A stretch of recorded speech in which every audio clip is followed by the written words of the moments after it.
బంగాళాఖాతంలో తీవ్ర అల్పపీడనం కొనసాగుతుంది. కోస్తాంధ్ర ఉత్తర తమిళనాడు తీరం వైపు అల్పపీడనం కదులుతోంది. కోస్తాంధ్రకు భారీ వర్ష సూచన చెప్తున్నారు అధికారులు. ఇవాళ రేపు భారీ వర్షాలుంటాయంటూ వాతావరణ శాఖ చెప్తోంది. మత్స్యకారులు చేపల వేటకు వెళ్లొద్దంటూ సూచిస్తున్నారు. పలు పోర్టుల్లో 3వ ప్రమాద హెచ్చరికలు జారీ చేశారు. తిరుపతి, నెల్లూరు, ప్రకాశం జిల్లాలో భారీ వర్షాలు కురిసే ఛాన్స్ ఉంది. కోస్తా తీరం వెంట గరిష్టంగా గంటకు 55 కిలోమీటర్ల వేగంతో ఎదురుగాలు వీసే అవకాశం ఉంది. ఇక నైరుతి పశ్చిమ మధ్య బంగాళాఖాతంలో కేంద్రీకృతమైనటువంటి తీవ్ర అల్పపీడనం కొనసాగుతుందని ఏపీ విపత్తుల నిర్వహణ సంస్థ చెబుతోంది.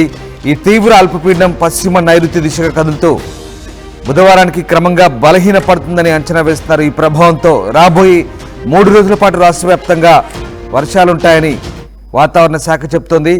ప్రకాశం, పొట్టి శ్రీరాములు, నెల్లూరు, చిత్తూరు జిల్లాలో భారీ వర్షాలు పడే అవకాశం ఉన్నట్టుగా వాతావరణ శాఖ చెబుతోంది. ఇక నిన్న కోస్తా ఉత్తరాంధ్రలోని పలు జిల్లాల్లో వానలు పడిన సంగతి తెలిసిందే. తాజాగా ఇవాళ కొన్ని జిల్లాల్లో వర్షాలు పడబోతున్నాయి.